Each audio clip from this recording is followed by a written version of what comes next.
Sunny summer days are great for entertaining, but in this economy, a lot of people are going to want to stay home and entertain. So what do you do when the sun goes down and you still want to make that spectacular impression?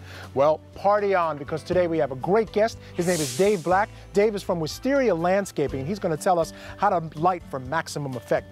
Dave, as a homeowner, and I'm thinking about lighting a backyard area, what are some concepts that I need to think about? The 5 basic ways you can light a property are with floodlights, spotlights, pathway lights, uplighting, and then downlighting from above. All right, now you used every single one of those concepts right here in this backyard, so let's see how it's all done. So Dave, tell me why we use uplighting here and basically why it works. Well, Mike, we used uplighting here because this shrub has a lot of branches down low, which when lit from below will create an indirect diffuse effect. Very nice. Also, the other reason we uplit this shrub in particular is that our client has neighbors, which you can see at night, and we want to focus his attention this way, towards his patio, creating an outdoor room. So Dave, I know you also used downlighting in this area as well. Yes, we did, Mike. Because the client's house is so close by, it made it easy for us to put lights that would come down from above.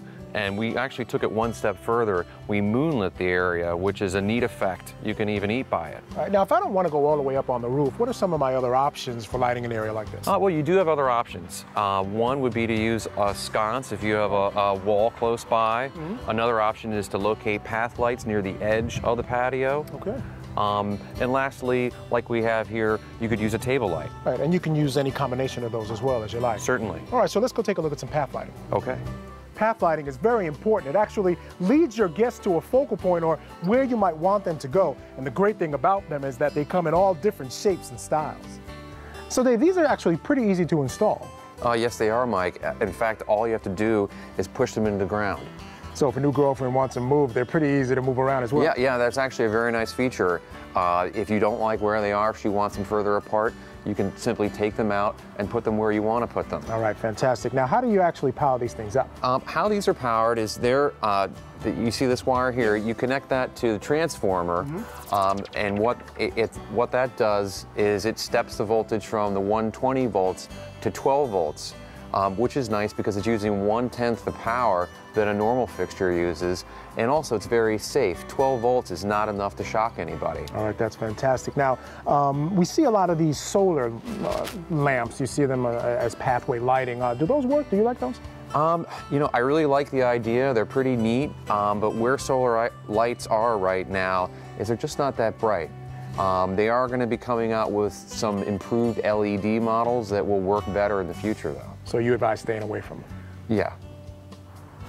Now, Dave, these are actually floodlights, but they look suspiciously like the same lights we use for uplighting. Is that the case? Yes, they are, Mike. They're the same. In fact, they're the same fixture. The only difference is the location. Whereas before we had the fixture underneath the shrub. Directly under. Yeah, exactly. Now we have it at a distance going into the shrub, and that's called a flood. And it works really well when you have, as we do here, a wall behind something, because then the shadows that are cast will show up really well on the wall. The art of lighting is really about creating focal points, marking off an area, or taking people's eyes, or even leading them physically where you want them to go. Take the spotlight, for example, here on my friend Buddha. With it, he's alive in all his grandeur. Without it, you wouldn't even know he was there. Now, night is about to fall, so I don't know about you, but I'm ready to throw a party.